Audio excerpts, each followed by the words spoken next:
Энэ хичээлээр зургийн харагдцыг яаж эргүүлж тойруулж үзэх үү гэсэн хэсэг байна. За энэ ер нь эхний 10 хэдэн хичээл бол зурагтай яаж ажиллах вэ? Навигац яаж хийх вэ? Панел, товч, таабуудын үүргийг өөрийн болгож авахд чиглэгдсэн байгаа. За энэ зургийн харагдц буюу англиар wave гэсэн функц нь зургийг будах эсвэл edit юм уу засварлах үйл ажиллагаа хийхэд маш хэрэгтэй функц юм байна. За бид өмнө hand tool буюу ийш тийш нь шилжүүлж гүйлэх харах функцийг үзсэн.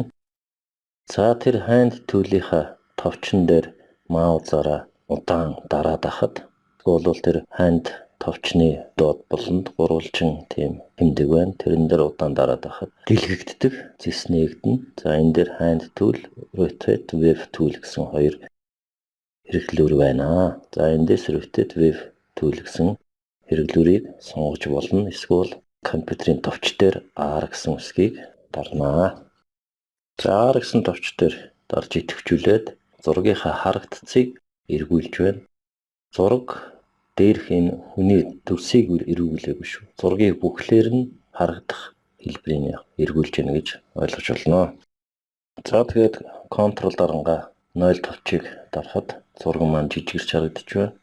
За ингээд зураг маань энд 25 градусаар налуу байдалтай харагдсан, өөрчлөгдсөн байна.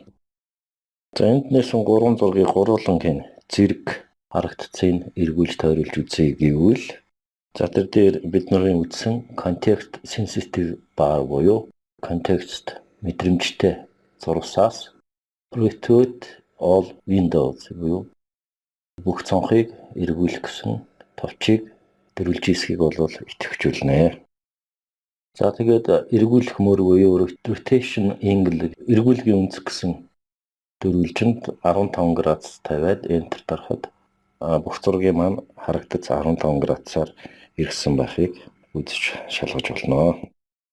За буцаагаад зургуудынхаа харагдцыг хэвийн байдалд нөх байдалд оруулъя гэж хүсвэл тэр reset wave гэсэн товчийг товшоод бүх зураг маань буцаад хэвийн байдалтай орж байна.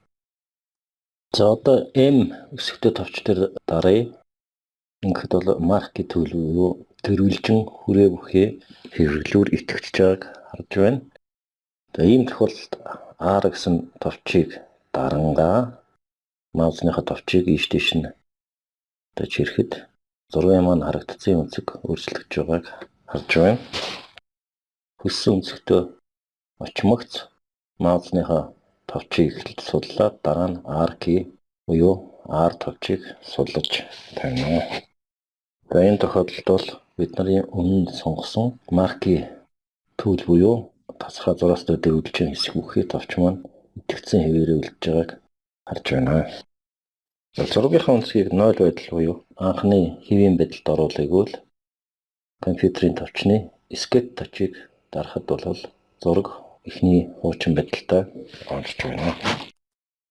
За ийм байдлаар зургийн харагдцыг тодорхой онцгойр эргүүлэх буюу эсвэл зургийн харагдцыг reset буюу хуучин хэвэнд нь оруулж болох нэ.